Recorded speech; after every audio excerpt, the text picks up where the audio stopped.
Good evening. You're listening tonight to Kat Hobson, Paranormal Experienced, and I am not entirely sure what is up with our WCJV equipment or our producer and network owner. She has been ill, and we are praying that she is totally okay because we love her. And I just wanted to let y'all know that tonight is going to be a little bit different. We have our guest, who most of you know, John Desouza. And John normally is here to discuss his books and the experiences through his books. We're going to be focusing pretty much tonight on para investigators, true tales, and concepts of supernaturally gifted investigators because some of those tools are going to come in handy with some of the events that have been going on. And, you worry about things happening, the government trying to cover things up or just keep information back. And we are going to be discussing that. John, as you know, was previously an FBI agent. He has retired before he became a best-selling author and the charmer of the radio waves. And John, can you tell people a little bit about your background and then kind of why we're Absolutely, going Kat. off your beaten path? For your audience, my name is John Desouza. I was an FBI agent for over 20 years. During that time, I collected what I like to call the real X Files. And I am so delighted to be here with you again because I really need to discuss my book, The Para Investigators, like you said, true tales and concepts of supernaturally gifted investigators in conjunction with Yes. some historical stuff that is going on right now. And all of your listeners are fully aware, there is some monumental things going on at Antarctica. In Antarctica, which is the forbidden continent, where basically the majority of the inhabitants are penguins, maybe a few polar bears, and just supposedly just a couple of dozen scientists who regularly work at the Princess Elizabeth station out there. But all that has changed Yes. in the last, I would say, few years. And so we need to discuss what is going on at Antarctica because people are not going to find anything out from mainstream media and from regular controlled news and media on this topic. They're not anything real or true. And so it falls to us, people that are in the alternative media, who are out here to, And it's yeah. fascinating because these people think we're stupid. Yes. Yes. And you one know. detail about that I like to tell people is that the global controllers who control news and information as it's distributed across the earth, uh, the great Jim Mars likes to say, he had a great saying. He said that the global controllers do not control information. What they control is the Nope. distribution of information across the globe. So anyone can report anything they want, and it's not really a concern. It's not really a concern to the global uh, overlords, what I call epic, the elite powers in control. It's not a concern to them. What's a concern to them is what makes it into distribution, which they control through the global wires, through Yes. media, through television stations, through all the networks that they control, and they very firmly control all the time. And that's what concerns them. In the same sense, they're really not concerned about you and I, Kat, about pretty much all of your audience, because we are already outside of their outside of their mental landscape of control already. But we're such a minority. We're such a small number compared to the mainstream of society that they pretty much have a firm grip on. That mainstream where that they have a firm grip on is what, like maybe 95% of the population of society. Yeah. Oh, So the yes, five, easily. what we this awakened 5%, what we are all sitting around and saying to each other, doesn't really concern them that much. It's when you start encroaching on their territory, when we start waking up people in that giant, in that big mass of the mainstream, when we start actually coming up with something that could possibly threaten their mental control over that mainstream, that's when they get concerned. That's when they get upset. They couldn't care less what I'm here telling you, Kat, or what I'm telling your audience, because these we're that tiny minority that's already outside their wingspan anyway, and it doesn't matter. But Right. when something happens, or when we uncover something that threatens to effect some kind of awakening in that mainstream of society, that's so big, that's so shocking and impactful, that's such an obvious paranormal supernatural event, that everyone will be affected, that it encroaches on that 95% of society that they are so concerned about, that's when they have to take measures. That's when they have to look and say, okay, this is serious. We need to stop this. And that's exactly what they do. And that's what I wanted to discuss today as well. So what some of those methods of pushback are that they use, and that they expect, and that always have good results for them in the past. Well, it has. I mean, look at all of the events that are considered Yeah. conspiracy theory or, you know, Yeah. too bizarre to be believed. Yeah. And, they Yeah, in they're good at it. 1963, after and probably before the JFK assassination occurred, there was a CIA shop that were sitting in a room, and they were wargaming. That's the right term. They were wargaming what could be done to stop people from delving too deeply into the JFK assassination, what really caused it, and what was really involved. And they came up with the term conspiracy theory and conspiracy theorist. That was weaponized use of language used to to paint anyone who dared to look into this information with a label that was so horrible, so derogatory, that people would all be trained that once you're labeled with that particular label, that basically you were in danger of being labeled insane, unstable, Mm-hmm. unemployable. This is an old method too. This goes back to the Soviet Union, and, and even before that, when mental illness was used as a weapon against anyone who dissented to what the official government line on something was, and that goes on. That goes on even today. Even today, conspiracy theory is still rock solid weaponized language that is used. Well, not unlike fake news. Yes, yes, but fake news totally turned back on mainstream media. It's amazing how, yeah, It yeah, is it not? it's pretty awesome. It's pretty awesome how that's happened. Now, all of mainstream media has been using the weaponized term fake news against alternative news. In other words, against real Yes. news, people who are actually bringing truth to people. And so they had this big plan to use this label as the new conspiracy theory, fake news. And what's happened is it looks like we're affecting more awakening than even we knew about, because now that term is being turned mainstream media and used against them.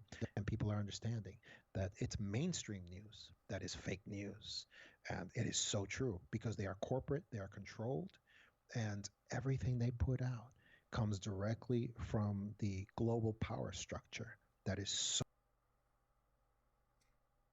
hell bent on controlling every bit Abs- what we yes. hear.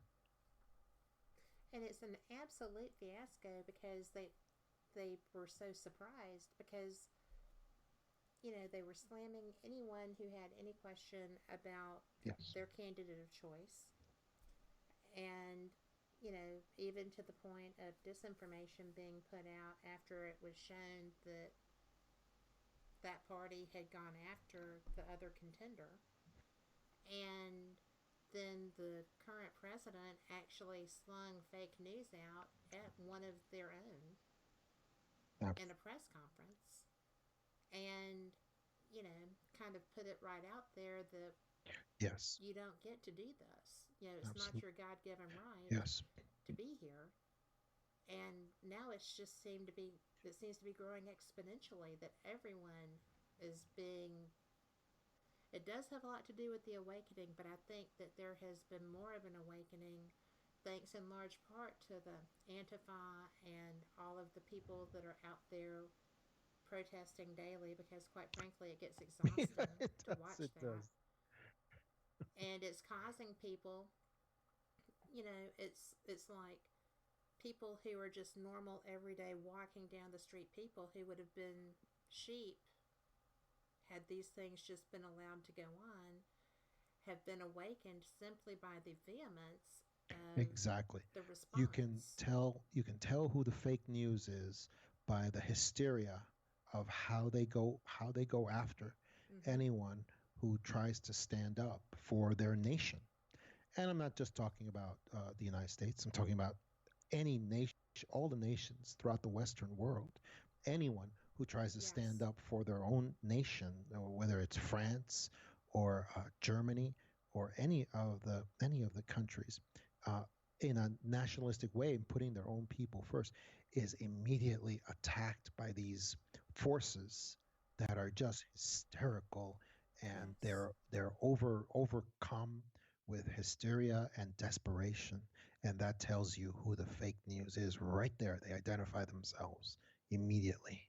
So, anyway, one of the things that, so in keeping with that in mind, one of the things that I really wanted to urge people to do, because I'm trying to give people some tools to be able to very specifically deal with deciphering this whole system of disinformation and misinformation, which are two twin towers that are used by the global structure against the people, not just of the United States, but people of the world.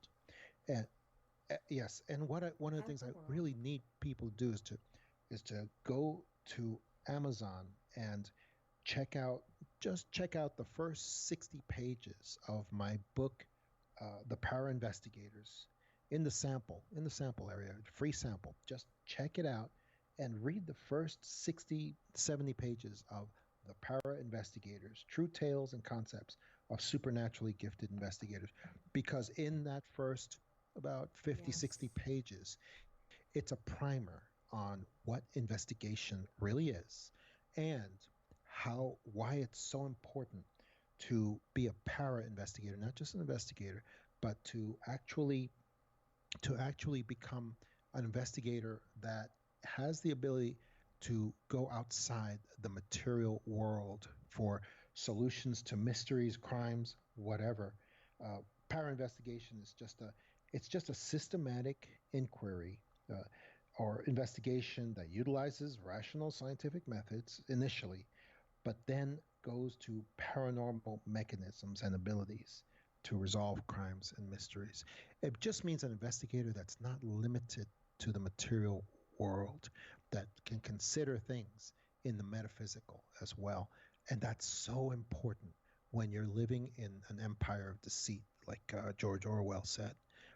And then finding Yes. truth, it becomes a revolutionary act. And that's what we need. That's what we need at this point.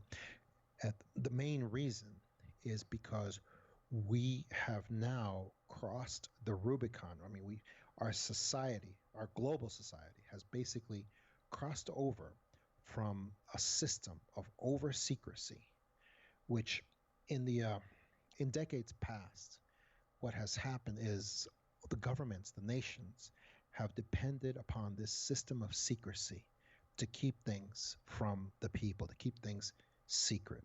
Okay, what happened was, once we got into the information society that we're in right now, uh, it no longer it's no longer possible to keep events, occurrences secret. You can you can still Right. write a communication on a piece of paper. You can classify it, super classify it, over classify it, and keep that text, keep that communication secret from other agencies and from other governments and things like that. But the fact that something is happening because of the information society, it's and so many plugs going into this stratosphere, this cybersphere of information that goes all over the globe, you cannot keep events secret anymore. You just can't.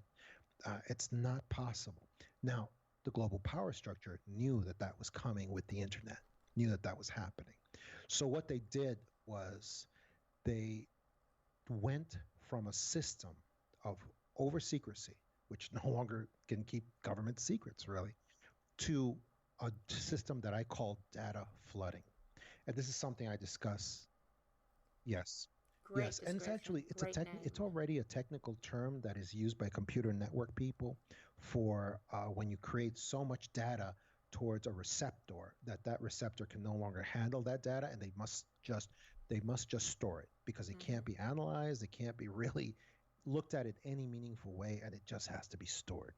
But I use the term as a slang to signify when rather than just specific information is being provided, too much information is provided on purpose. On purpose. Well, it blocks if somebody, because of that data flood, the the hits on Google are responding to that. It moves the misinformation up in the Google search structure so that even if you're trying to find the truth, you're going to have to really mine for Yes. that information. And I wanted to add too, when you stated that they became aware that once the Was internet going to be became public right. rather than just in the academia, that they knew they would Yes. be unable to control the information, which I personally believe is why we gave the Yeah. internet to Yeah. the United Nations recently, So that everyone would have the same very system. recently. Yeah.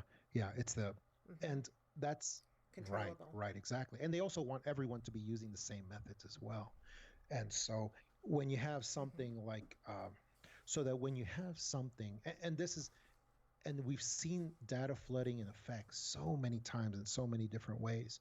And just in general, once, and just to give an example, once the moon landing was being questioned in Hmm. the last couple of decades, I would say about 10 years ago, it really started, where the moon landings, where Yes. the moon landings legitimacy was questioned in public to a large degree by very knowledgeable people. Then, so the response is, well, instead of trying to hold things as secret, is to provide lots of information on the hoaxing of the moon landing, whether it happened or not. But just to Hmm. provide loads and loads of information, so that a lot of it, some of it may have been true, but a lot of it was disinformation and misinformation, so that the average person would just be Yes. overwhelmed and they just don't have the patience, the time, the disposition to do that data mining that you just mentioned. Of course, they won't. So that, Well, we're a yes. soundbite society. So what happens?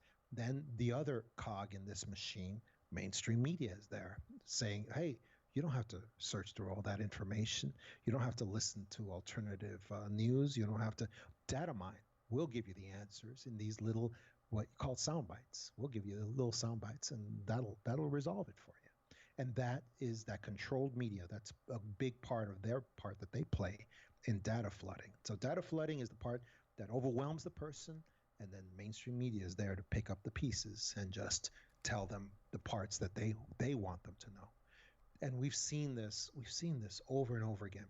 And there's a very specific example of this that happens in it happens in different forms, not just the nations deciding to give information or give too much information on something. One example is this thing that I talked to you about, that I always talk about, this database on the internet called vault.fbi.gov, where Yes. where the where the FBI decided to provide not just not just a few documents on a couple of class declassified things here and there, but many documents, a lot of stuff, and a lot of it is noise. It's just like white noise. It's just reams and reams, Yes. hundreds of thousands of documents on all this. This is another form of data flooding. It's like, okay, I can't keep the Roswell information away from you. Well, then guess what? I'm going to give you a thousand documents on Roswell. So now good luck figuring that out. So that's another form. Oh, and by the way, now the and every national intelligence agency, not just in the United States, but all over the Western world, has done very similar thing, of the identical thing. They've all provided their Yes. archives of declassified information, and if people can go look for it, they can go look for the CIA archives on the internet, and they can find them. And it's going to be hundreds of thousands of documents on all these things that, okay, here's the JFK assassination. Oh, now, okay, now good luck figuring out the 2,000 documents on the JFK assassination, which ones are real, which ones are just. Oh, absolutely. Trying to drill that information down is just almost impossible. But I do need to let people know that this is WCJV Digital Broadcasting out of Youngstown, New York, and you're listening to Paranormal Experienced with Kat Hobson and my guest, John Desouza. You know, I was actually listening to someone today relevant to, the data flood, and we're going to go into Vault 7 Yes, at yes, some point in the show, right? yes, We cannot go there. sure. I mean, we can't not go there. But, they were talking about these claims that Trump had made about being Yes. wiretapped. And someone actually drilled down. I'm absolutely certain that it was hundreds of friends working together to drill down, and they found the information where that was actually a fact, and that the situation had occurred. I'm not sure if the people he said were directly involved were, but Oh, yeah. why would he say it, right? But it's just actually it's amazing when you look at the overload of information. What was it, the UK and Brazil that came out first with their UFO Yes, I think it. files? Yes, I think it was, Is that and correct? but that was followed up by many other nations that did the same thing right about the same time. Yes. And exactly, that's Like it what I was was going planned to or say. something. Go figure. It's almost as if some global controller hand somewhere flipped a switch all at the same time and just decided, hey, you guys are all going to start putting out loads and loads of all this information that everyone thought we wanted to keep secret. But now we're going to, the cover story is always, hey, this is going to be a new openness. We're going to have a new openness with the people. And so, in keeping with the spirit of that, we're going to Mm-hmm. release all this stuff out there. And like somebody just flipped a switch, all the nations just started putting out all this information for everyone to get their hands on. It it's amazing how it almost affects an even better it's actually even a better system for keeping secrets than the old secrecy system was, because it uses energy in its favor instead of resisting the energy of people trying to find out these secrets.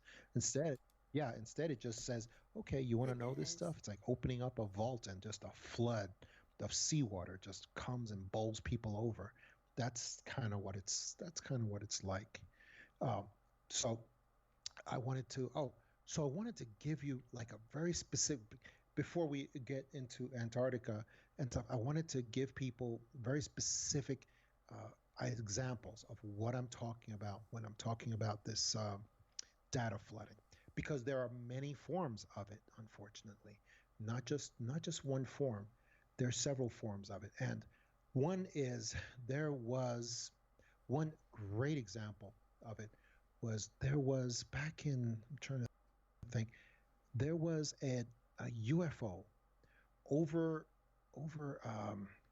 the dome in Israel, over the Dome of the Rock that occurred. And there were many people that were able to videotape it.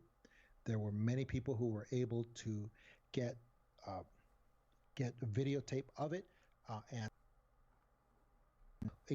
pictures also. Okay, so this happened in January 28th, 2011, at about 1 o'clock in the morning at Israel, and it happened in Jerusalem, over the Dome of the Rock. There was bright, bright, shiny plasma UFO, which was like, it appeared like as pure light, and it came down the middle of the night. It came down precisely over the Dome of the Rock, which was an Islamic landmark, very sacred site, and it came down precisely over the Dome of the Rock. When that happened in 2011, I was working with a national security task force with people from various different agencies that had to do with national security. And one guy from another agency, he was into UFOs, and so was I. When this happened, just in our time, he let me know about it. He let me know about it when it happened, and he told me, "Hey, might want to." I told him, "Well, I'm going to want to check this out and see it for myself." And he told me, well, sure. And he was also a UFO enthusiast type of guy, so I knew that he would have tried to check it out as well by that time. Uh, so we tried to get the video and try to look at it. And he told me at that time, he said it's already been papered over. He says you're not going to find what you're looking for. And I told him, well, that's not true, because I'm seeing lots of copies of the incident from various people. He said, what you're seeing is not the genuine event. He said the genuine event, when it occurred, he said it was probably taken down by, he said that there, and I said to him, by who? And he's told me there are global shops that are set up, and a shop is just a unit of operational people who have resources and have a very defined task to do. That's basically all a shop is. He told me there's a global shop that is in charge of taking down if a real paranormal event happens and there's evidence. They're in charge of taking down that evidence and then providing many fake copies of that evidence and putting that in public so that those copies can then be found. But the copies have breadcrumbs and so forth showing that they're fake, and then those copies can then be examined, declared fake, and awakening is over. It's done. And I told him, how do you know that that's going on? And he said it's obvious that it's going on for anyone who follows UFOs or other things that get caught on tape. He says all you have to do is go look at the original event, and shortly after you see the original event, he says it's always gone. It's gone, and it's replaced by a bunch of fakes. He says it's done so quickly, that they're all the time doing this, because there's no other way. Kids who are just doing this as a goof, they couldn't possibly have the resources to get this done so quickly. And he says, yes, exactly. Well, not And to grab the what ball. happens is, and sure enough, by the end of that day, and it had just been a few hours after the original event was recorded, sure enough, there was like over a dozen copies of the event that were on the internet that same night, by the same afternoon, not within days, but within hours after the original UFO Dome of the Rock event occurred.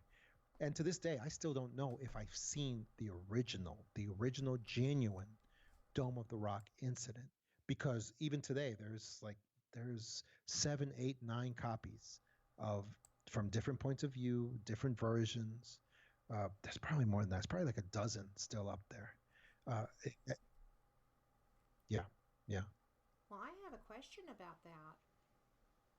If there are, if the originals are gone, and what is on YouTube and the various sites are mere copies, then at that point, do you get people who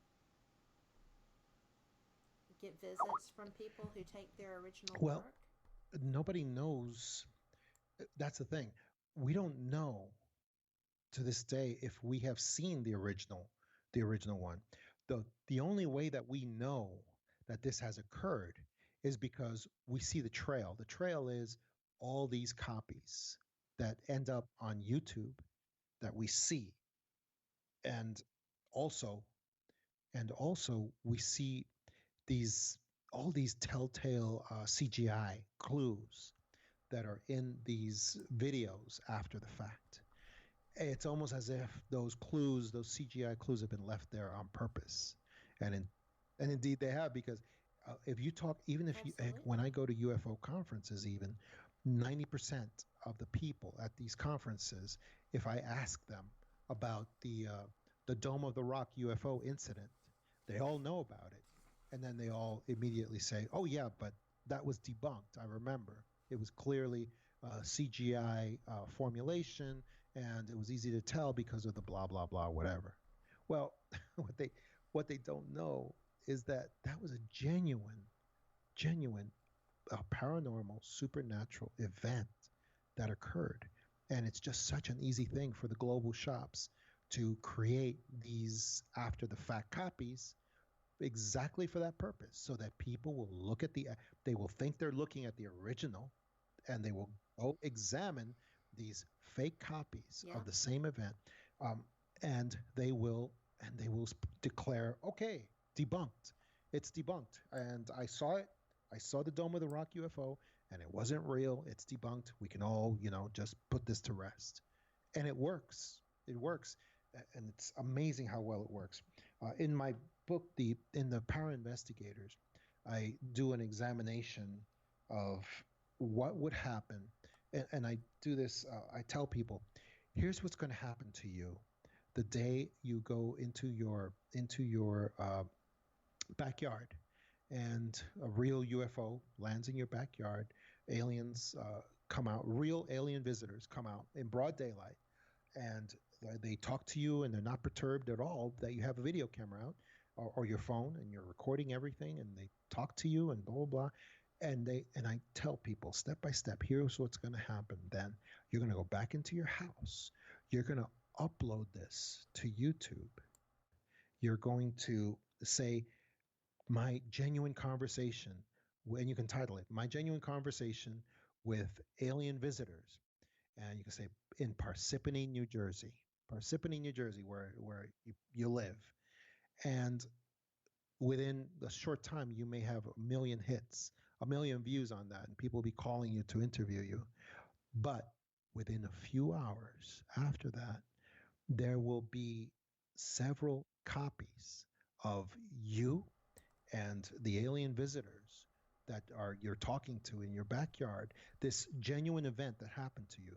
There will be Hollywood level production videos that are copying exactly what happened in your, except these videos will have breadcrumbs of fakery. They will have CGI fakes, clues, and they will have like these little photoshopping clues as well. For people who know technology, they know what I'm talking about, and they will be there will be maybe 10 of these copies loaded after the fact, and it will divert from people looking at your original videotape that you uploaded. And eventually, your video will be either the original video will be taken down, or it will just be buried underneath all these fakes, really good looking, high production fakes that are created. And you will look at your, at, and the calls to interview you will suddenly be canceled. Now, all the calls to you from mainstream journalists to talk to you will be again canceled, and you will not be able to find your video anymore. It'll be gone. But all the fakes about that copy your video, even with people that look just like you, if you copied yourself on your video, that those will your original will be gone, and all those copies will be floating out there. And then there'll be thousands of comments out there. Oh yeah, I debunked this because there's CGI, blah blah blah. Alien visitors in Parsippany, New Jersey, turned out to be a fake, and that will go out all over the world across the global wires, and everything, awakening will have been. But they Yes, should they still should, have their original. unless there was a knock on the door and suddenly some guys dressed in black, Yep, you know, some guys dressed in black, talk to them that's at the what I'm front saying. door, and meanwhile something's going on at the back door, and suddenly when they go back to their phone, that the original video, the genuine video of alien visitors in Parsippany, New Jersey, suddenly is gone. So yeah, that's a big component of this type of operation, which I contend again is a global shop operation that is always, and it's a global Yes. operation shop operation that is always in effect and ready to go forward. If anything that threatens global awakening occurs, and by that I mean genuine paranormal events that are caught on tape in Mm-hmm. pictures by people Yes. and can be or documented in such a way that they can be proven. And I'm telling people, I always tell people, that threatens the global power structure more than nuclear missiles pointed from one country to another country. It is a huge paranormal and supernatural awakening of people in our society, is a huge threat to global power structures, what I call epic.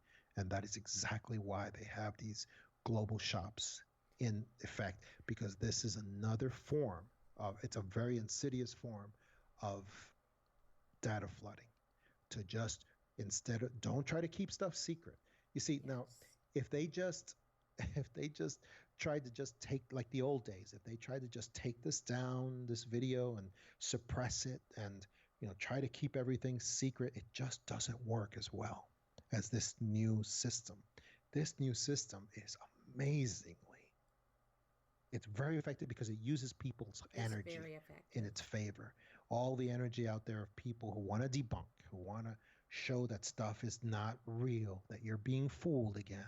You use that energy, you synthesize that energy into into all of this system that wants to just keep people from being awakened and seeing that there's something outside of this global power structure. And that's what's so important to people.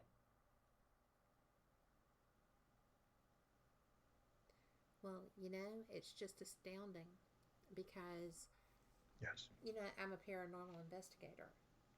And so I'm always interested when someone posts what they consider to be Yeah. very strong and powerful evidence.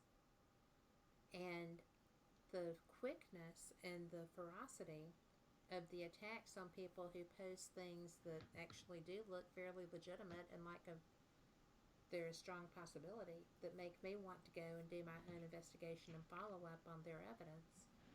Um, it's not too, if it's on Facebook, it is not two comments in Yeah. fake. This is fake.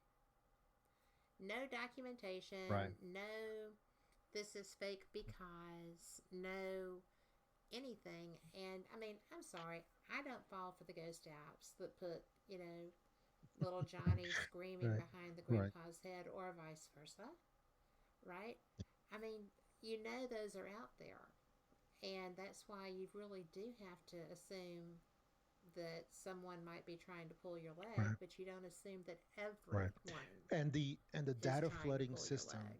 also works in conjunction not just with mainstream media journalism, which does its part, but also with this sort of scientific community cynicism that is out there. It's a huge pattern of thought Mm-hmm. in popular culture of how stupid can these rubes be? We've got to stop them from themselves, and we've got to save them from themselves. Yeah, yeah, we've got to stamp. Protect them from themselves and their sin. Yeah. I think we should protect Right. them from And it's a themselves and perfect, their cynicism, is what I think. exactly, Because what exactly. a But that's the terrible way way to they look at are, life. and No they wonder. have this resentment for anyone who believes. They put on their stomping boots and they just Yes. want to stomp out all items of belief. Anyone who believes in anything, and it's very sad because it's a perfect meshing of disinformation with misinformation. 1% of false propaganda is Yes. disinformation, which is different. It means from the top. It is purposeful, on purpose, putting out a false information. And it usually comes from the top of these global power structures. Those are the ones who know what they're doing, and they know they're putting out false information. They do it on purpose. Uh, and but the majority of the world system Yes. of bad information is misinformation. It's people who think they're really doing the right thing. It's people. It's like those newscasters who are repeating nonsense from their corporate masters, and they think they're repeating good information, but they're not. Or it's the scientific community that's just out there spouting whatever they all say to each other, and and saying all this stuff is none of this stuff is true. That all feeds into misinformation where they're putting out false information, but they don't necessarily know that they are. So they're very passionate about it, and they're very misguided. A good way to remember what's a good way to remember the difference is disinformation is distrust. It's from the top. Misinformation is mistaken. It's mistaken. It's not on purpose, but it's still just as destructive, unfortunately. So that's that whole system. That all works together, and it works together seamlessly. Especially now that we've gone to hiding the truth in plain sight, from over secrecy to data flooding, and it is amazing what they can accomplish with data flooding and keeping people from really getting the facts. And again, none of this works if we actually had investigative journalism, if we had a mainstream media system that wasn't completely in obedience to their corporate power structures. Unfortunately, I would say ever since like Watergate, there's been no investigative media in Yeah. this country at all, at all. Basically, we have all of media, all of media across the world is basically owned by has been consolidated into six corporations, just six corporations across the world, Yes, and it they're is. like General Electric, Disney, Viacom, and about three others, and that's it. They are the ones that control all the distribution. Again, not the information, but they control distribution of information across the world, and nothing can break that control. So people just need to people need to realize that they have to develop this sense of being able to be a para investigator and be able to consider what is true, and when they're being given a cover story, that's one of the biggest assets you can have as an investigator. And when I say a para investigator, I mean somebody like myself or like you, Kat, somebody who you've been investigating ghosts for a long time, a person who can investigate in a conventional way, the who, what, why, and where, uh, but when it comes to the why, they can go outside of what is just material. They can actually consider what else is going on that maybe is not part of the physical world. And that is a huge, huge asset in dealing with systems of deceit. Systems of deceit. I mean, incredible deceit, like what's going on now with Antarctica. Yeah, absolutely. Yes. And that's what is just so absolutely astounding is that they continuously get away with it. There's so few people that will stand up and Yeah. say, you have no clothes. I mean, you are walking around buck naked down, the middle of Manhattan. You have nothing. And there are people that can debunk what you're saying, but again, as you said in quoting Jim Yeah. Mars, Yeah. Jimmy's a pretty Yes. smart guy. You are too.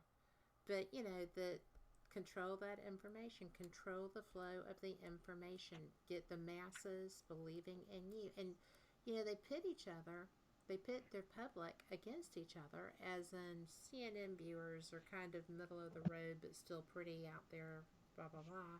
Then you have MSN, which is just completely, you know, making conservatives' heads explode. And then you have Fox, which is completely making liberals' heads explode. And, all of these people are doing the same job for the same group, but they're just getting their information out to people that they've Right.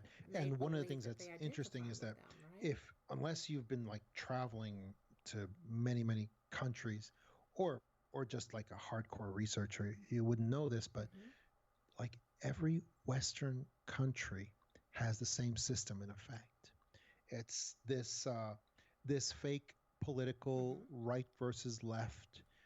We've got on this fake news system where it's like okay, we're the liberals, we're the right wing, we're gonna fight each other, and we're gonna divvy up the issues between us, and then we're gonna put on this theater so the people feel like I'm fighting for them, and Mm-hmm. and you're fighting for this other side of the country, and we're going to fight each other, and all this, and it's just nonsense. It's the whole political, and it's awful It because is when nonsense. it comes to something really important, you notice that neither the right or the left are going to talk about it.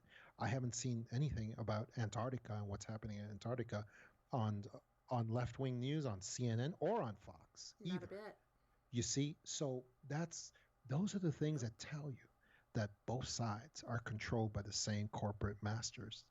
Ultimately, it's by the global controllers. That's what gives it away. Because otherwise, there'd be somebody. There'd be. Somebody would be talking about this because it is huge. Let me let people know that y'all are listening to WCJV Digital Broadcasting out of Youngstown, New York. And we are doing this as a podcast this evening. So, bless John's heart, we will not be taking our normal 5 minute break. Absolutely, Cat. Are you going to be able Absolutely. to hang with me, John? You're such a you're so wonderful. And I do want to get to Antarctica, and then I do want to get to Vault 7 too, because I have questions about that you can answer from your previous capacity, and I'm not going Sure. to put you on the spot and Sure. ask anything that will get you in trouble. But, the whole Antarctica thing, we touched on this Yeah. a month ago, just touched on it, because it was starting to come to the fore of my attention, and Uh, you were already involved abs- in this research, absolutely. and it's an interest we share.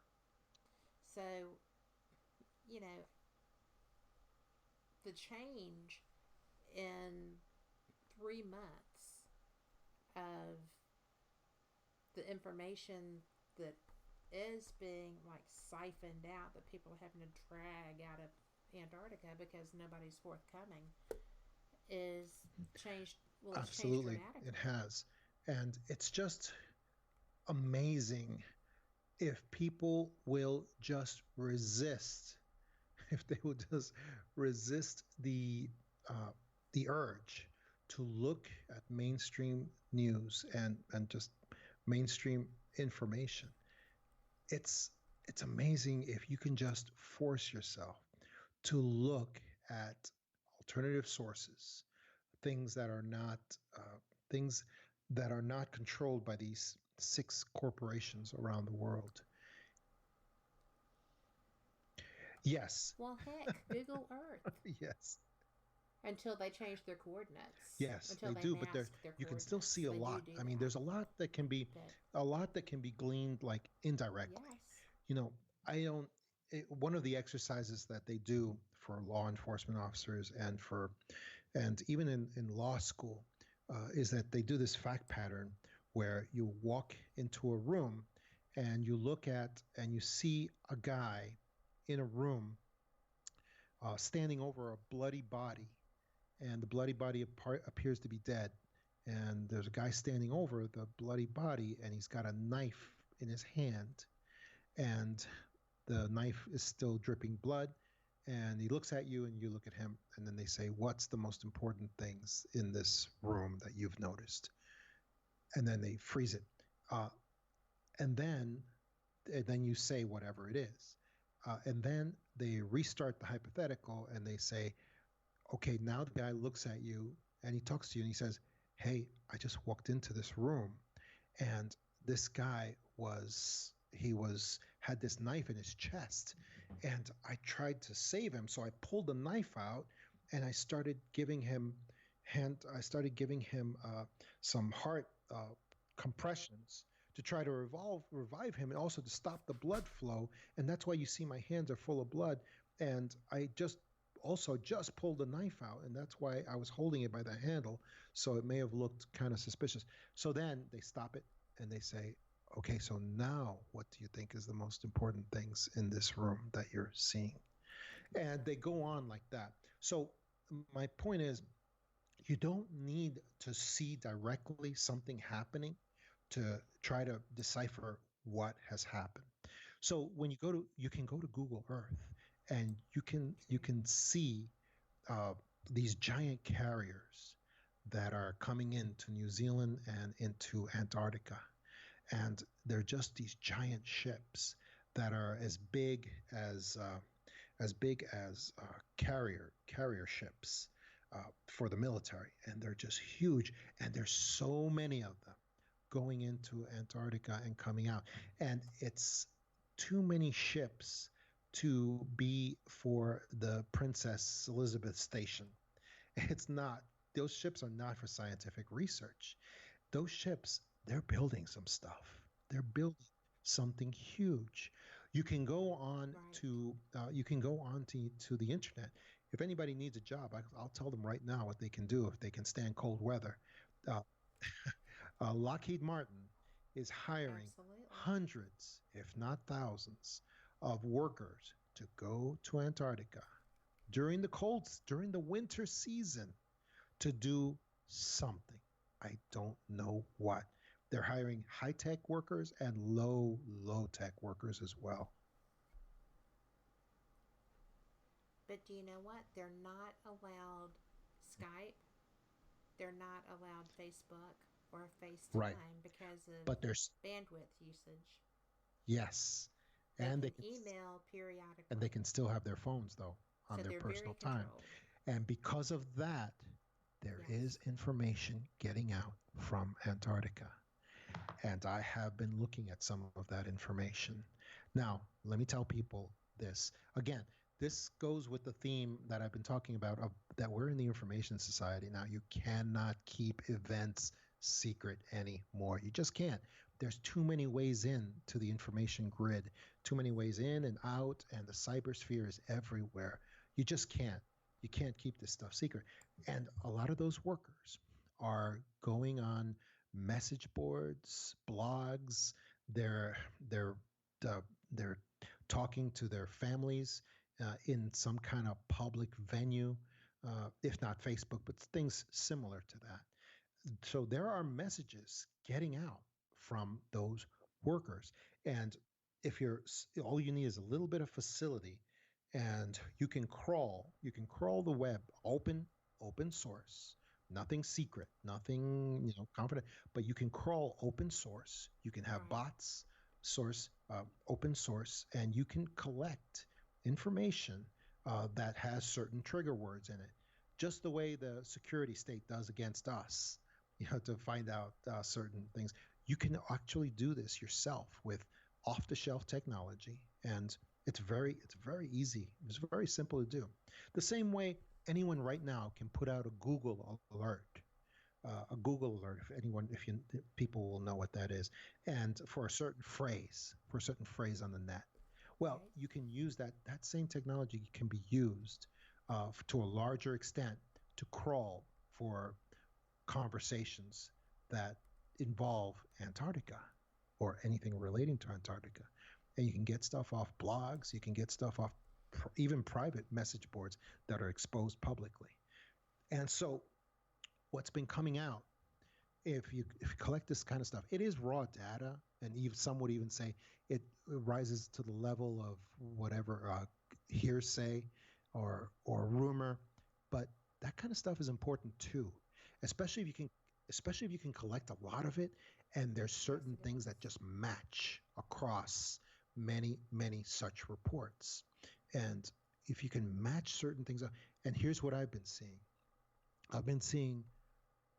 a few words over and over and over again, and it's just three words: they found Atlantis. That's what I keep seeing in conversations over and over again from people. And I'm not fully sure what that means. I'm not, because I haven't studied Atlantis. I know I don't know all the consequences of what that really means. And actually the people writing about it didn't even know either. They just had a sense that some ancient but advanced civilization has been found under the ice in Antarctica. And of course, for those who go on Google Earth, they have been able to see these these giant pyramids that have been found in proximity to the Right. Princess Elizabeth Station. Yes. They're not even trying to hide those anymore. They did have a cover story for it, but again, very weak cover story. This is why it's important to become a para investigator, to be able to decipher when you're given these ridiculous cover Yes. stories. They start. I remember they were saying they had some scientists saying that the pyramids that were now visible on Google Earth, which were rivaling the size of the pyramids of Giza, these pyramids, they were saying, oh, those are natural formations. Yeah, yeah. And Natural and formations. again, I people were saw laughing. They were that. laughing at it. This is this is what tells you how quickly this stuff is happening, Yeah. because they can't even formulate coherent cover stories for these things. Now there's sets of stairs. Maybe you saw these also.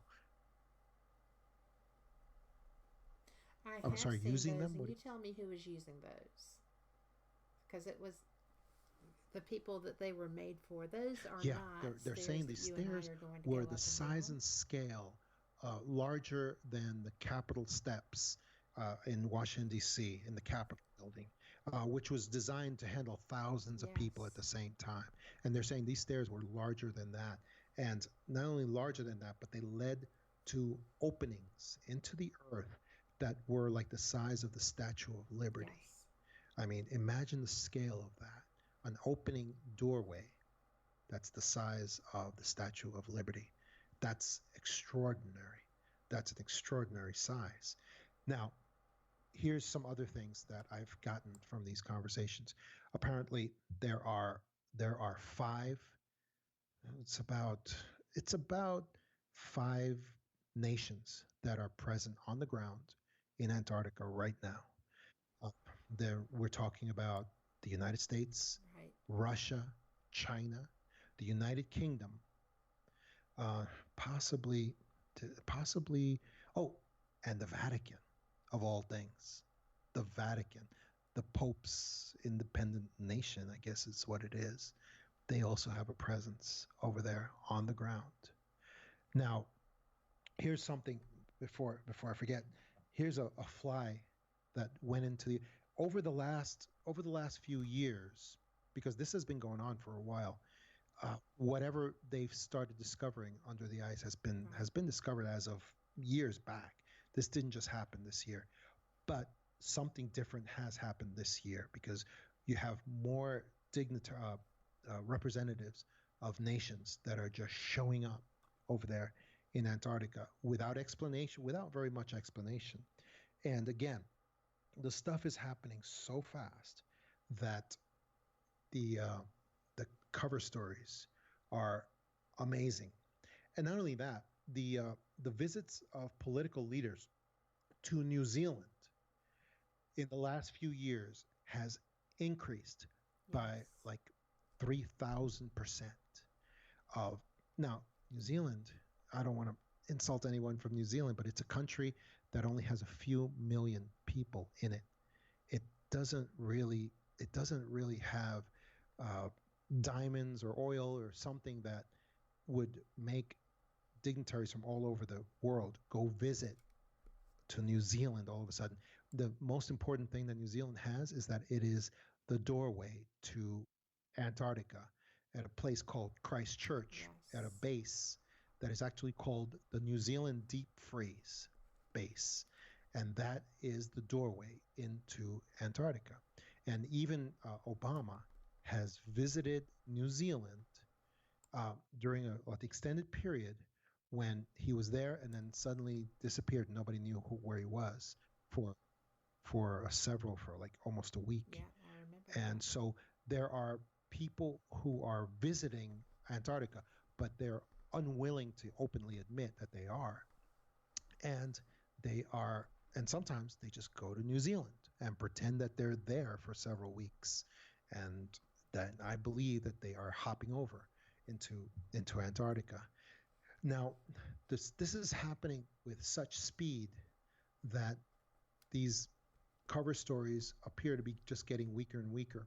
A couple of the things that have happened is that Obama, right after he was shortly after he was inaugurated originally back in '08, back in '09, '08, and then into January '09, he sent Biden on a special mission to Antarctica and his vice president.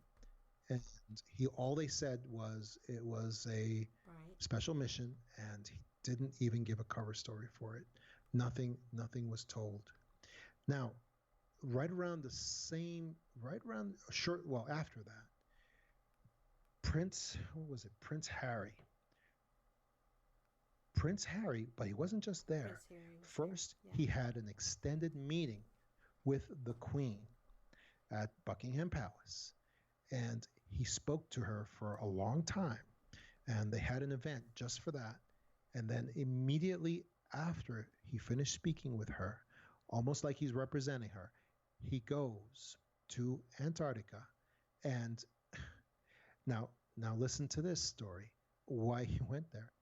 He went there with British disabled soldiers to do a race and walk through Antarctica in November with disabled British soldiers to raise awareness of disabled British soldiers. Well, the question begs, Yes. first of all, that is summer there. So I could actually see going there in that time frame because I have a friend in Australia who is sweating bullets right now praying for her fall to get there. But, you know, I don't think that that would be a safe environment to take anyone to do a walk run event because you have crevasses, you have, you know, wildlife. There's a lot more there Yeah. besides just And they penguins, said the although medical I am partial to them. accompaniment that had to But go with them for this event was massive, just massive because of what you just said. It's insane. of It's course, absolute. right, it is insane. And, when I have discussed this situation with people who are fairly reasonable and logical people, and I said, John Kerry was there on election day this year.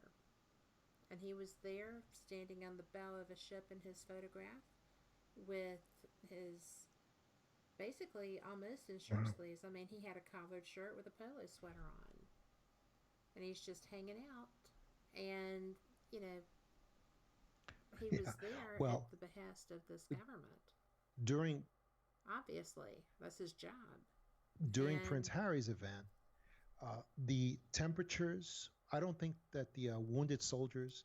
The actual event was called Wounded Walking with the Wounded. So I guess it was just a walk. Walking with the Wounded expedition. Oh, okay. And I don't think they really got much done because the temperatures were, they said it was as low as 45 degrees centigrade and winds were 50 miles per hour during. Well, there you go. That's when I always like to go and do my So most this vigorous story, walking. it just doesn't hold up as to why Prince Harry was there. The same way when John Kerry was sent, the what is he, the Secretary of State, when yeah, yeah, and He was the he Secretary of sent State at the to time, yes. Antarctica on election day. In the first election where a previous president is deeply involved with the new election in the United States, and he's just sent to Antarctica like on an emergency mission. And the story is it was for global warming, for climate change. And you just listen to this and you just say, Secretary of State now is in charge of learning about climate change. It's it's again, it's just things are happening so fast that I don't know who's in charge of formulating the cover stories, but they're just getting weaker and weaker. Well, they're running out of ideas. I mean, they've been having to go 100 miles an hour trying to get this done. And, you know, I find that interesting too because Obama literally said that global warming is the existential threat to America as opposed to Yeah, terrorism and other things. So I believe yeah. that he may think But that way, but I don't believe anyone even before knows everybody that. caught on that climate change was a hoax, and that just like its precursor, global warming, was a hoax for global control and global taxation, and to give out. Yeah, they Well, did. we had global Yeah, cooling back when yeah. I was in high That's what school. con men We do. were all When going the into old an con ice doesn't work, age. they just repackage it in another name and hope that it works better. So it'll be in a year or so they'll give it a new name Right. probably, and call it the global breathing problem, something that can't be denied. Because everybody has to breathe. But but now Yeah. it's like if you look at these visitors, and anyone can Google strange visitors to Antarctica and see some of this stuff. It's extraordinary. The cover stories, how they just get worse and worse and worse. There was a visit by King Carlos of Spain, the official king. I mean, he's more symbolic probably these days, but the king and the queen Right. visited Antarctica in 2004, and they went with the Navy ships, and they went to visit, and the king went, and when he was questioned, why are you going to Antarctica? What is this all about? He said he wanted to fulfill his ambition of seeing the beautiful scenery of Antarctica. That was it. That was of Antarctica. That was the The best beautiful that scenery. he could come up with. Or maybe he just didn't care. I mean, he's not the official political person, but still, to visit the beautiful scenery of Antarctica, the most barren continent on the planet. I mean, you'd have to be on the moon to get some more barren than Antarctica. With just it was probably the worst cover story of them all. So amazing. And then when the Right. Russian when just recently the Russian Orthodox Patriarch Kirill, he had his meeting with the Pope at the Vatican, and of course people know it was the first meeting in 1,000 years between the Russian. Yeah, yeah, right, between Literally. I mean, that's not yeah, an between exaggeration the Russian for those Orthodox listening. Church and the Catholic Church. And after their long meeting, which who knows what information the Pope gave to him to relay over to the people, whatever it is at Antarctica. But he brought the message, and this man who's in his late 80s, this man, the trip to Antarctica is a very difficult one, even for people who are like in their 20s. It's a very difficult trip. It's not someplace you can just go directly on a direct flight. Anyway, the Russian Orthodox Patriarch, he went there Right. and he just started just blessing the land and making these weird comments for the media that was there. And like Antarctica is just a wonderful place. It's a great example for humanity of those who live in peace and without borders. And it was almost seemed like he was talking about a global society, like the whole global uh, uh, religion, basically, of having a one world structure. It's very, very strange.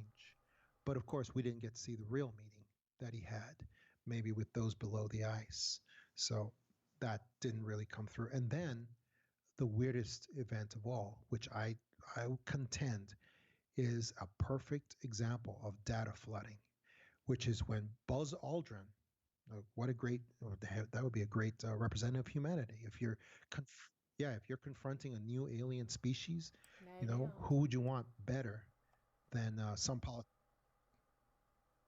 Yeah, Or maybe exactly. someone who had Yes. already met them. Then Buzz Aldrin, one of our most prominent astronauts, who's already been out there in space. And Buzz Aldrin was brought to Antarctica. He was there. He was getting ready to go to something called the launch pad, whatever that is. And then suddenly he tweets out the pictures of the pyramids that we talked about and puts out the tweet, we are all in danger. It is evil itself. And then he's medically evacuated and has to be quarantined. That was bizarre.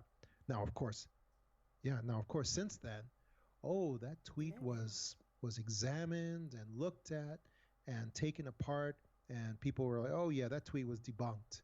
That tweet it wasn't." But from his verified, it's not easy to get a verified Twitter account, but from his verified Twitter account, that tweet was put out, and it was very clear. It was a picture of the pyramids at Antarctica. Then he says it is evil itself, and we are all in danger. And then he collapses, and this is what we know happened. He collapses and has to be medically evacuated. And then everybody says, Right. "Oh no, we debunked that tweet. That wasn't him." Now, and for people who say that, I would ask them a very simple question, and I've asked this to other people as well. Who, if you're going to prank the the Twitter account of an astronaut, especially Buzz Aldrin, and you just are you're in a mood where you just want to just do the greatest prank ever, and you get access to the astronaut's verified Twitter account, what are you going to tweet out? That's my question to people. What are you going to tweet out? Especially in this audience, I would ask people that question. Because here's the answer. Well, absolutely. Yeah, because you know what they would Well, tweet it's out? And not I going to be asked that. some young people that question, and they all gave the same answer. I would tweet out that the moon landing was faked. Of course you would. Of course you would. That Right. makes perfect. It's the perfect thing that would immediately connect to everybody. That would also be hilarious as well, and and it would be the perfect thing. Of course you would. Anybody with any reason and common sense who gets access to Buzz Aldrin's verified Twitter account and gets a chance to tweet out like the craziest thing they possibly can would put out, guys, I'm going to confess, finally, the moon landing was absolutely faked, and I can verify that for everybody. Sorry, NASA. Good night. That would, of course, you would put that. Now, what wouldn't There you you put? go. You probably wouldn't put some obscure reference to some pyramids that will leave people scratching their heads. A joke or a prank isn't effective if it's not clear and people don't know what the heck you're talking about.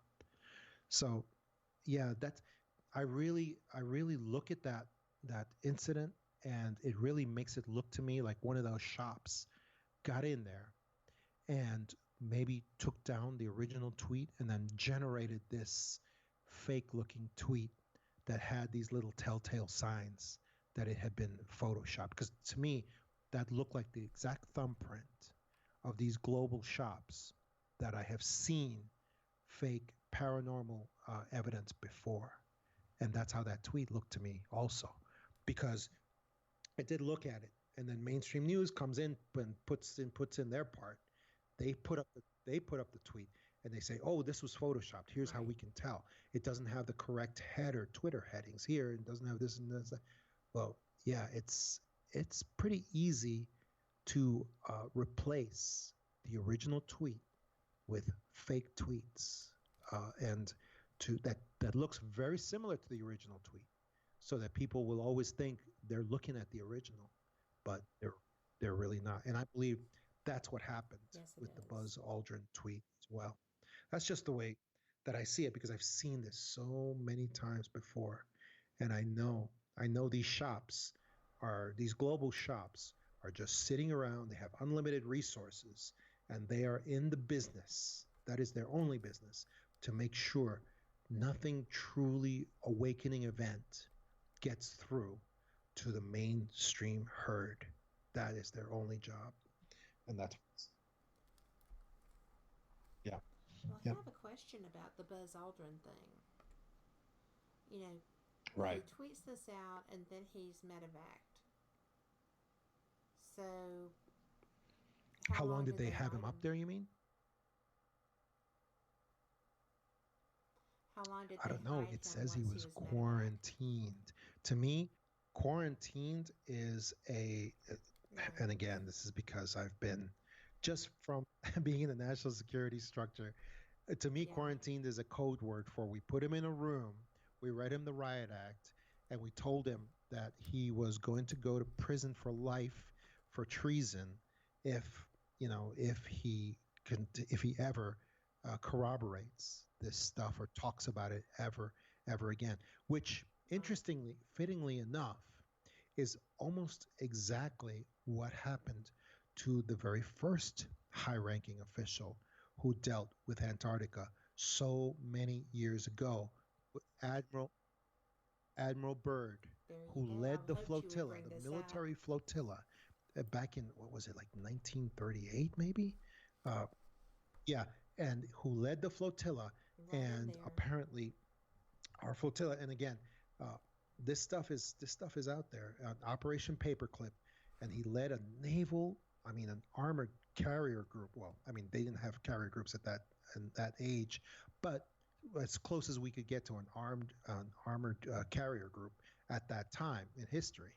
And he led them out there, Hmm. and they apparently they apparently got their heinies handed to them by some amazing vehicles, craft, that just absolutely destroyed them and cut the expedition short. And when he came back from there, I mean, you can see his interviews on YouTube today. Admiral Byrd, his interviews are out there, and you can tell the guy is his eyes are wide Yeah. open, really wide open, and he's scared. He's very scared, and he's not allowed to talk about what really happened when he went to Antarctica to supposedly attack the Nazi base that had been established there, New Swabenland. And that was his purpose. But what he encountered was not Nazis. It was something where he talked about vehicles that could run rings around our airplanes and go from one end of the earth to the other in the blink of an eye. He said there's nothing, we don't have anything that can contend with that. And then he says, and we need to develop something, because these things, and again, he wasn't allowed to explicitly talk about this stuff, but he managed to mention things, and you could tell he was very scared for humanity after that time. And I think Buzz Right. Aldrin was put through a very similar reading of the riot act in his quarantine as well. Well, the gateways that people have seen. I had Mary Joyce on a couple of weeks ago of Skyships over cashiers, and it's an interesting thing because she also is reporting some on Antarctica, and she talked about two locations. This is how I knew that the GPS coordinates through Google Earth were being toyed with. But one of those entrances, caves, it actually looked man-made and had a like a little scoop over the top of it. But the it was wider than the largest fighter carrier, transport plane, wider Wow. than the wingspan on one of those, and Wow. as tall as you had said. And it's just really amazing to me that there really is a lot of information, and the Yes. internet is helping them hide Yeah. it. I mean, it's just so unusual to contemplate Yes. if you're not used to it, that all of this is going on, and your Yeah, tax that's a good, dollars at work, great you're way to paying to be describe it. lied to. And speaking of that, let me tell people about some wild cards that have just occurred in this whole scenario. The main wild card is that Ooh. their president of Russia, Putin, has and I'm telling you, the people on the ground are begging the prime ministers and the presidents not to come, not to go to Antarctica, because it just make it more difficult to keep under wraps what is going on there. It'll make it too obvious that yes, and now But Putin because is headed Putin there, right? doesn't give a crap. He doesn't care. And True he that. just doesn't care. He's going to do what he wants because we're in a situation now where, like, a good way to illustrate it is that there's a movie that the Clint Eastwood movie with a bunch of gunfighters where he knows where they're all searching for treasure. They're all hunting for treasure, and he decides, and they all meet at this graveyard, and he puts on a white rock. He takes a white rock. He puts it the name of the tombstone where the treasure is buried on this white rock, and he puts it down on the floor, and then all the gunfighters form a triangle around this rock, and whoever's left alive can get the rock, find the name, and then go dig up the treasure. Well, we're kind of in a similar situation, and it's a very big Right. climax of the movie, and the camera pans to their eyes as they're getting ready for the final shootout, and whoever lives gets the treasure. So we're in a similar situation in Antarctica right now, where the big Hmm. nations are there on the ground, and they're all kind of playing this game like because we're talking about advanced technology. We're talking about technology that is way, way ahead, techno magic, so to speak. Stuff that is way ahead of anything we have right now. And all Right. the nations want to make sure they get their share of it. Well, Putin said said this go round, he said, no, no, no, screw that Secretary of State stuff. No, no, no, forget that. I'm going. And what he does is he announces it months ahead of time. I will be going to Antarctica. Okay, well, there's a now. What's the reason why he would ever announce months ahead of time he's going to Antarctica? It's not like there's enough people over there to make a parade for him, or to yeah. I mean, Or it's like he not like gives there's a a lot rat's of butt about a arrangements to be parade. made or something. It's not a real society. I mean, there's not a real country with people in it.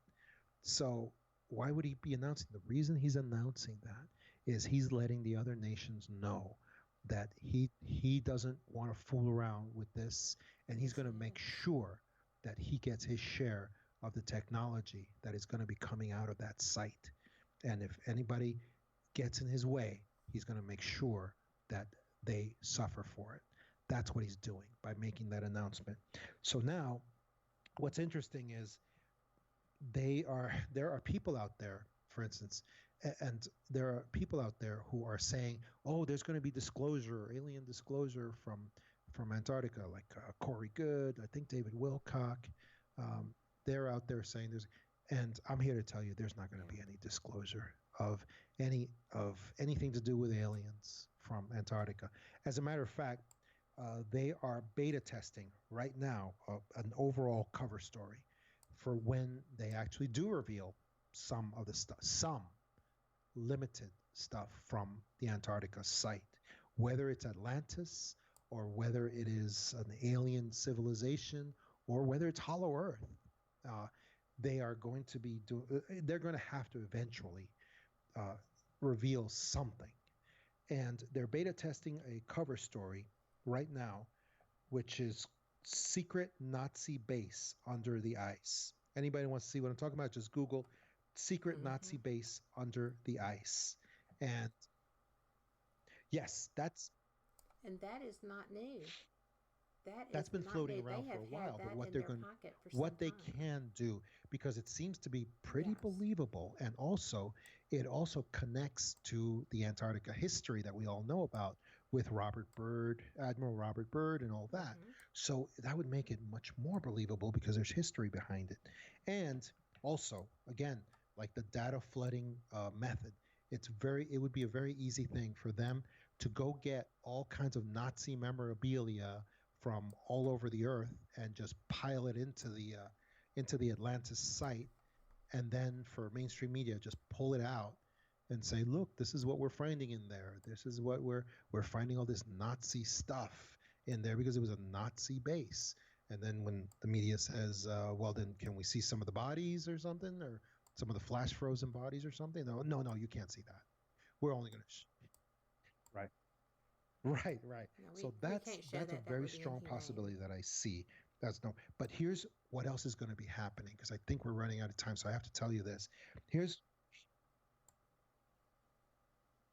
okay. We still have we're actually going until 9:15 my time because we were so late getting on. So here's some other things that are going to be happening in the coming months and very soon. One of the things is that I was saying the analogy with the gunfighters standing around the treasure, the rock from the Clint Eastwood movie, where they're standing around the rock with the name on it where the treasure is buried, and the gunfight that happens after that. Well, there's going to be violence at Antarctica, and it's going to be international at some point. One of the things I've been seeing in the messages is that friction is running high between different national bodies and different national groups. Frictions are running. Yeah. So especially, and now that people are starting to realize the stakes are getting higher and higher and higher, especially now with Putin injecting himself into the situation, which actually, to tell you the truth, also means Trump is going to have to inject himself in at some point. Except when he does it, he's probably going to do it even at a higher level than what Putin did. He's going to probably do something where he visits and then gives some kind of disclosure of some information, because he's going to have to outdo Putin from what he's doing. So that's something. Exactly. He will take that as a challenge to one-up Putin on visiting Antarctica, where his visit will have to be something spectacular or something even bigger. So what I'm saying is there's going to be violence at some point between different national bodies, and there's going to be dead bodies that they can't hide. We're going into the winter season now, from what I read recently.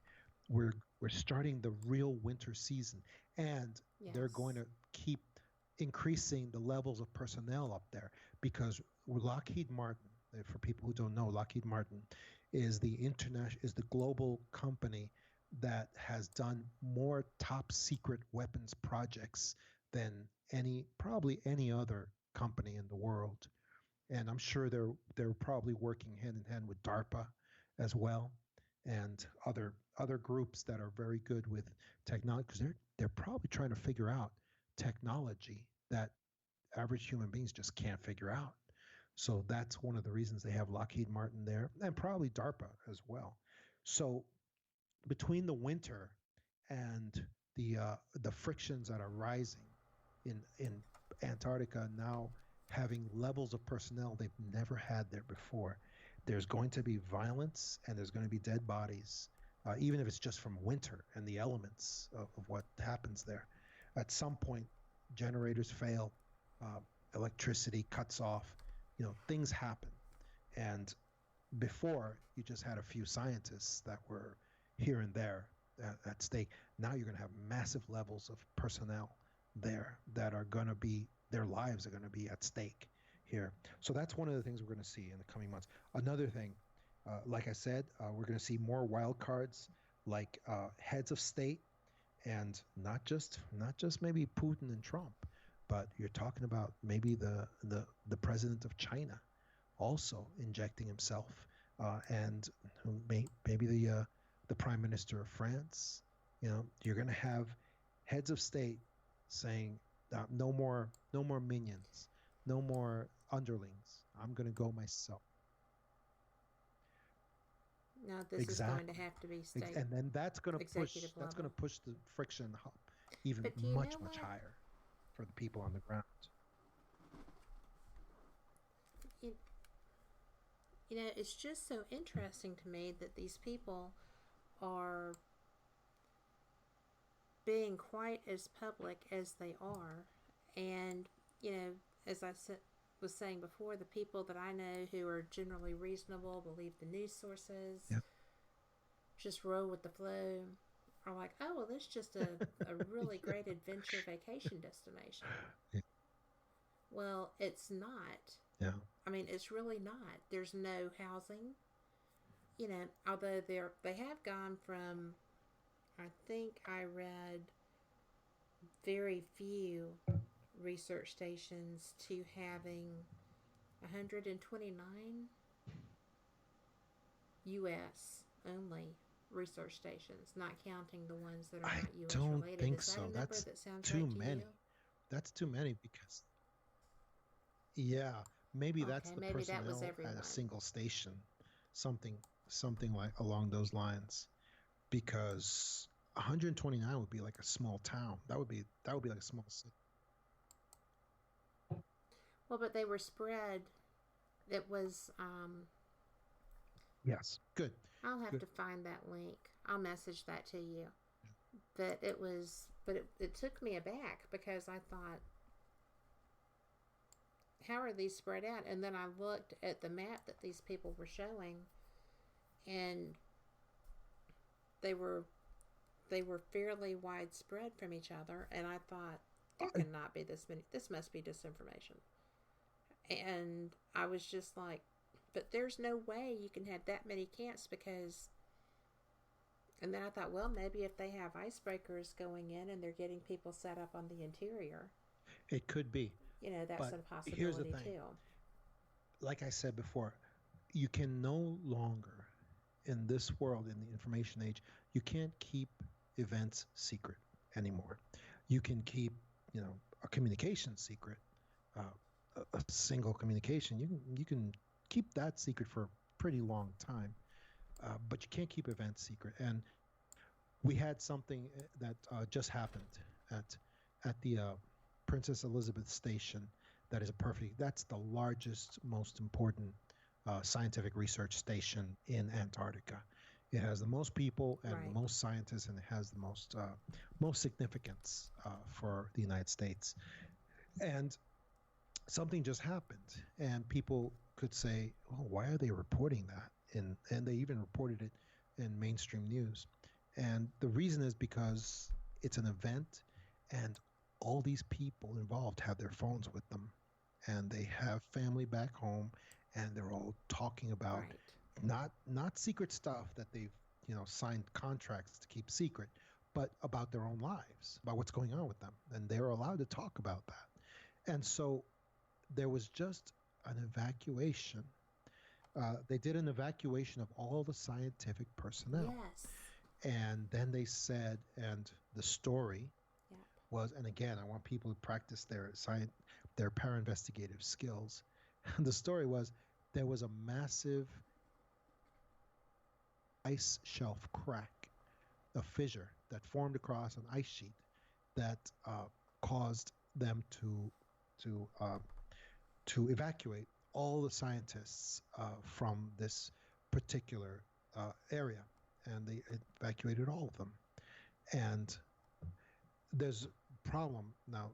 The problem with cover stories is sometimes you have to know certain details in order to see past them. Right. Now, fissures across the ice sheet, they happen all the time, constantly, all the time.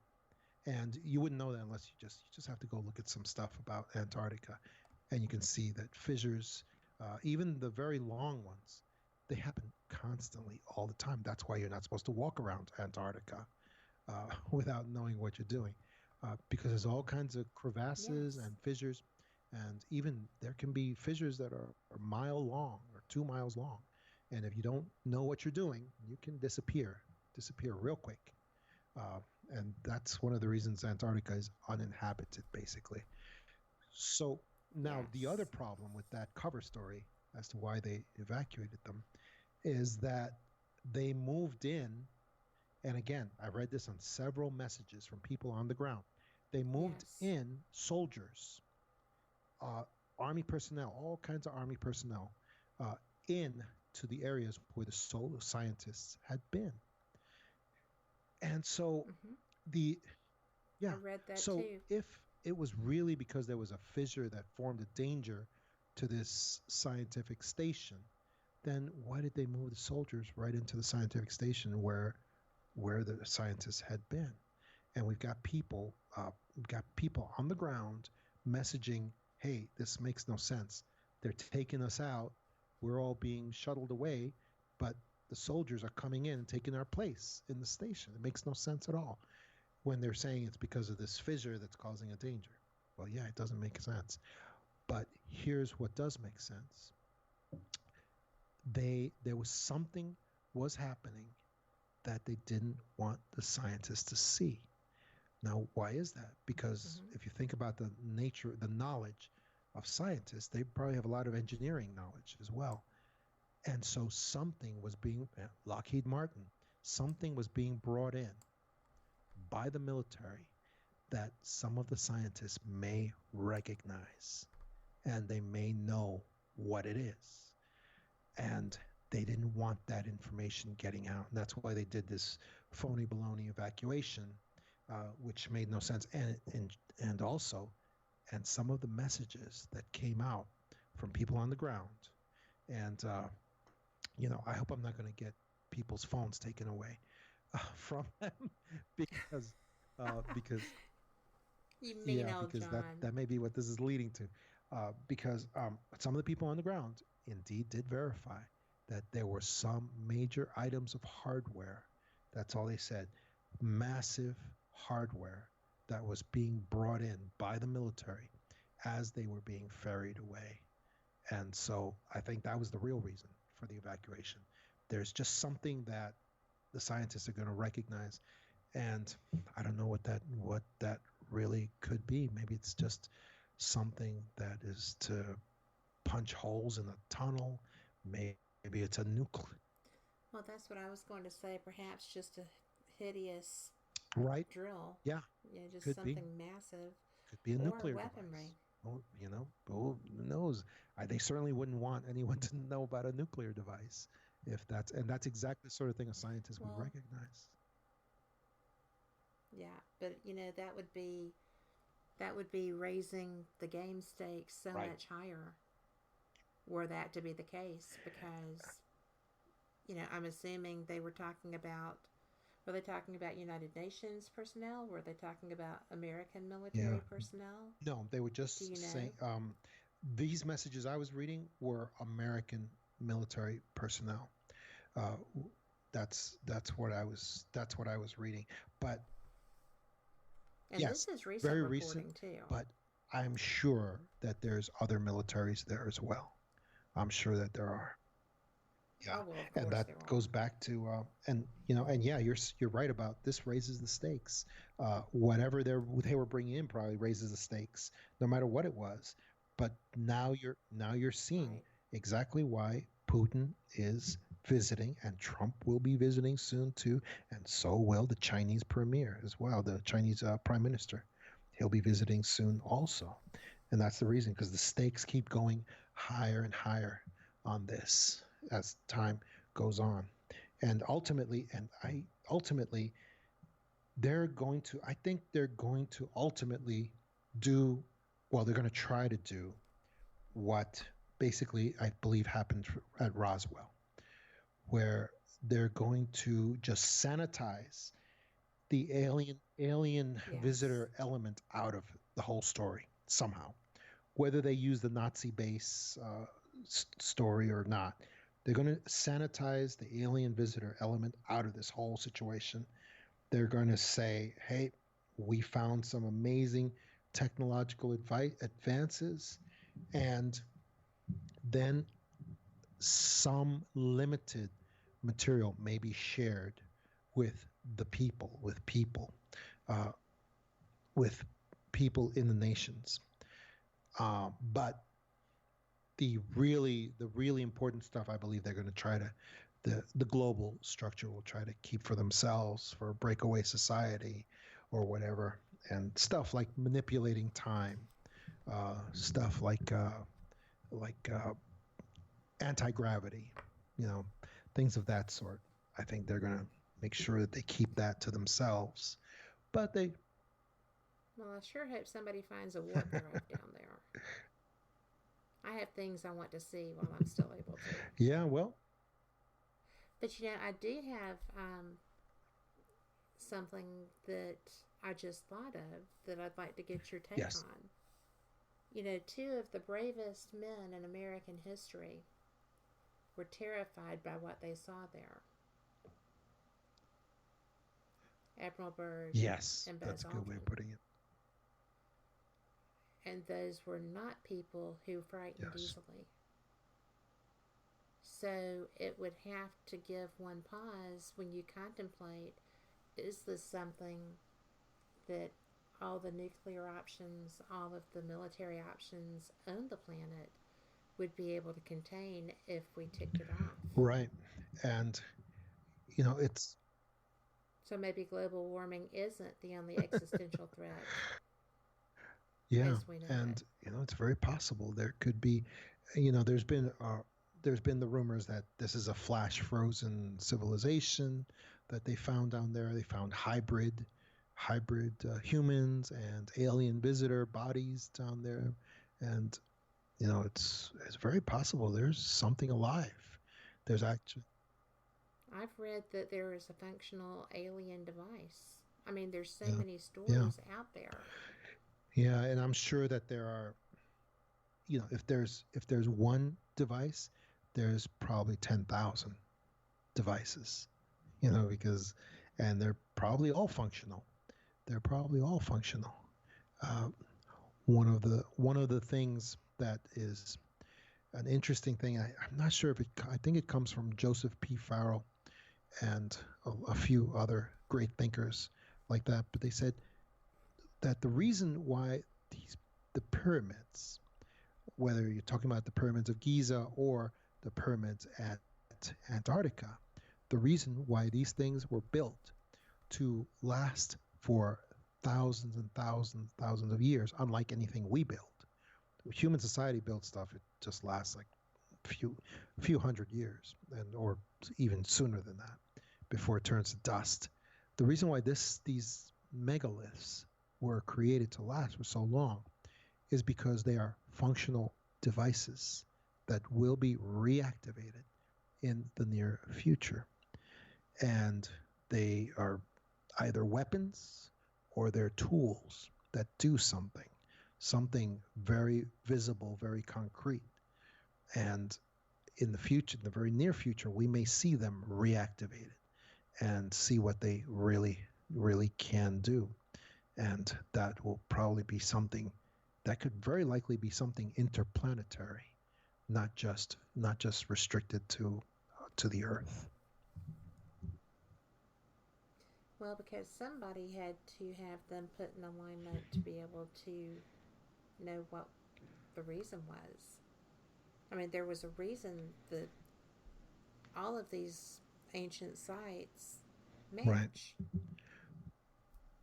and serve the same purpose with, astrological experiences as well as, I would assume, day to day living. And the reason that so many of their art, so much of their artwork depicts hybrids. Yes, absolutely. I think And I find that topic interesting because I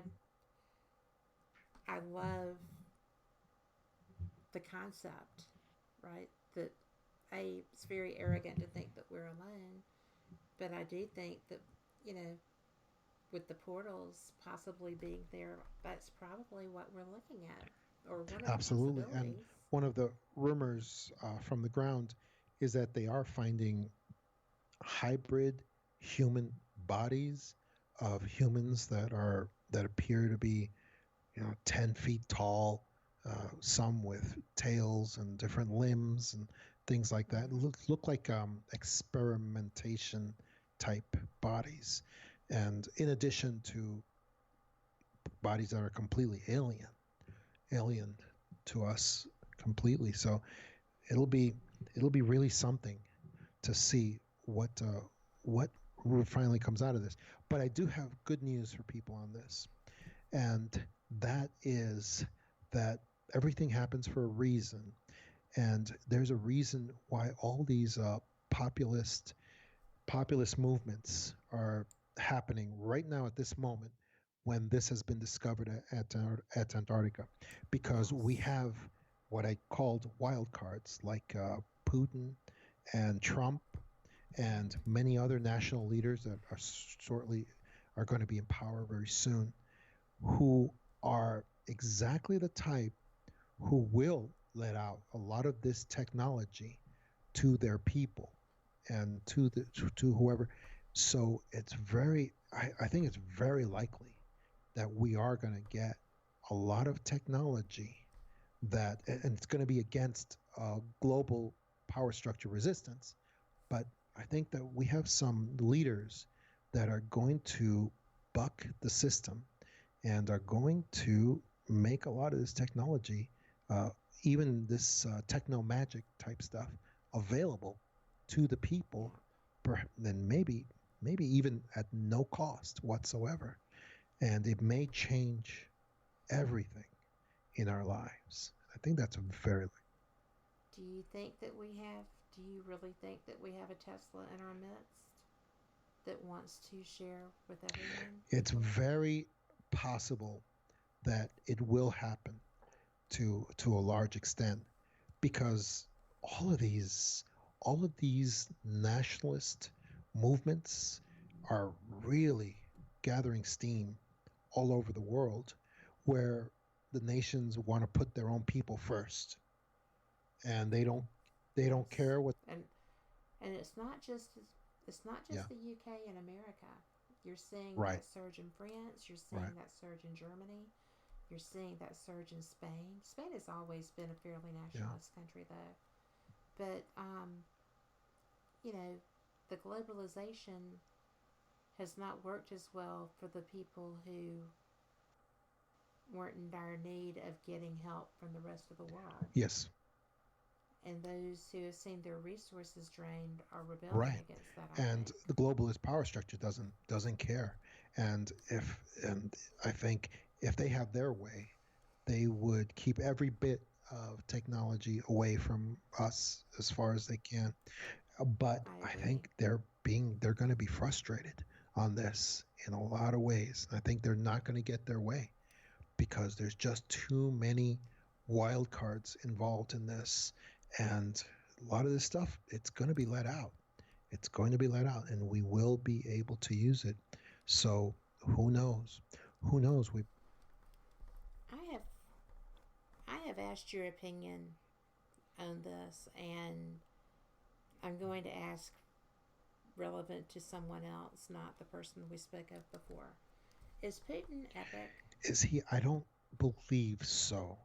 I believe he's very much like Trump in terms of being a populist nationalist, and he's just like Russian people first, and he's actually very anti-corporate. He's he's been, but of course he's much more. He's very autocratic, where he's just having billionaires killed who are Yeah. who are themselves part of Epic, and he just has them killed left and right. It's happened several times now. And so, yeah, I think he's one of the most anti-epic individuals against the elite powers in control, who control our institutions. They don't control people, but they control the institutions. And I think he's very much against them. So, is that why the data flood against oh him is yeah, so strong absolutely. Well, also the globalists and their minions in the political parties have decided that their next big fake war that they need right now is they need the United States and Russia to go to nuclear war. That's their next big priority, because the war on terrorism has failed. The war on terrorism is basically falling apart, where it's the Muslim world against the Western world. It hasn't really worked out, and It has and not. now, And yet we have Marines reported today to be in right, Syria, right, which is going to be putting the U.S. against wow, Russia there. yeah. But I really think that Putin and Trump will work that out. I think they will work that out completely, because they see the globalist hand trying to manipulate this war, Yes, they both are very and aware of that. they're a few They steps seem to ahead of be. that. I think so. I think that's gonna continue. So that's a big part of that. Yeah, the war. They want a war between the United States and Russia, a nuclear war, and they want that as the next big dialectic that they need to occupy the world. Right. Um, so I don't think they're going to get it, though. I think they're going to be frustrated with that war that they want, no matter how much the media tries to create it and the political parties try to create it. And I think they're going to be Well, that's why you have the Chinese today coming to the U.S. and saying, we can negotiate with North Korea for you to stop these attempted nuclear launches that they're working on if you'll just stop dancing with South right, Korea. right. And it's like that's not even the Yeah, same thing go away. And that's what yeah, basically they were told. And, so you have Iran, who is doing ballistic missile testing in violation of everything. You have North Korea doing ballistic missile testing with nuclear warheads strapped on, you know, ostensibly in violation of everything, and nobody does yeah. anything about it. And, so much for the anti proliferation. Oh yeah, But it's so frustrating as a citizen. It's just an average citizen. I'm fortunate enough to have a platform, but not everyone does. To sit there and see these things happening, knowing that I have grandchildren coming up. yeah. And you just want to go out and shake people's by the shoulders and say, "What in the world are you thinking, you No, moronic Kat, you're not imbecile? old enough to have You know, grandchildren. do your You're not. job." I don't believe Oh, please. He is. Oh, I know you've seen his picture. Don't even get me started. We'll be here all night. I have the it. cutest grandchild, but thank you. And you know, as a citizen of the world, it's just very frustrating to see these things happening It is. and not be able to, and to feel like there's nothing you can do. It doesn't matter how you vote. It doesn't matter, you know. I mean, I still do vote. I will always vote. I usually don't vote for the people that win, though. That's okay. But my dad voted for the Green Party until he couldn't understand his ballot. So as long as I'm casting votes I don't feel bad for, it's a good Good day. deal. But it's just, but it feels like as a citizen in a globalist world, up until recently, it just felt that there was absolutely no hope whatsoever for being able to be a safe and secured person as opposed to living in Right. 1984. The Right. book, not the But year. there are good things happening, like the exposure. the exposure they of were Vault around. 7 that you were talking about? Oh my gosh, I have one Yes. question for you about that. We have Okay. 5 minutes and 16 seconds. But relevant to Vault 7, I'm relevant to the CIA Oh, interaction that's been shown there. You're FBI, yeah, ex FBI. You are who's supposed right, to work in the U.S. CIA does not have jurisdiction in right. the USA. No, Do they no, not? they I mean, is don't. that They're not not true? supposed to be. They're not supposed to So be what the running. heck? They're making their own NSA organization so that they can do all this crap that they're not even legally Right. able to They do. they well well for, And we're supposed to believe Clapper, who already lied when he said the NSA was not yeah, I data wouldn't believe mining anything he says, citizens. but He's a liar. He's been a proven you know, liar. He should have been. He should have been charged with the perjury. CIA is not supposed to be running domestic operations, especially on American citizens. However, the way that the CIA gets around those restrictions on jurisdiction and all that is that they associate themselves with other bodies that can do activities on domestic soil against United States citizens. And But that would only be NSA and well, no, FBI, not necessarily. It could would be it other not? bodies, even private bodies, uh, Oh, well, contractors yeah. or things of that sort. So Well, their contractors aren't doing them a lot of good here lately, are they? Because they tell all their yes, and not only secrets. that, I mean, it's an organization that is, I mean, it's pretty much based on deception. So it's not like, you know, I told you that the CIA now has an archive of government of documents out on the net somewhere. I don't even know. I don't even know where it is, but I wouldn't even look at it Yeah, because they're an organization. Because I wouldn't know if any of the documents are real, or if it's a, or if they're a exactly. false flag type of plan to lead you in the wrong direction, a red herring. Uh, so, because they're basically an organization that is based upon deception in one form or another. I mean, that's what they do. That's pretty much in everything that they do. So, Well, they also leave their men behind because Bob Levinson was not released oh for wow, how long? that's terrible. Uh, I mean, he's still there. Everybody says, oh, well, we don't know where he is. Well, his family really would like to know, and that is my personal soapbox because, he was a CIA operative, ostensibly according to a yeah, lie, and when if he was anyone taken. wants to know what the CIA is all about, I mean, just look up the Northwoods operation and what that Yep. was being proposed in a serious way. And I would contend that that is being, it has been carried out in various forms. So, I mean, that's all they got to do is look up the Northwoods operation and they can see Yep. what this organization really is up to. And the good news on that is that I believe that the new president is going to really address that organization and change a lot of what they do and how they do it. You know.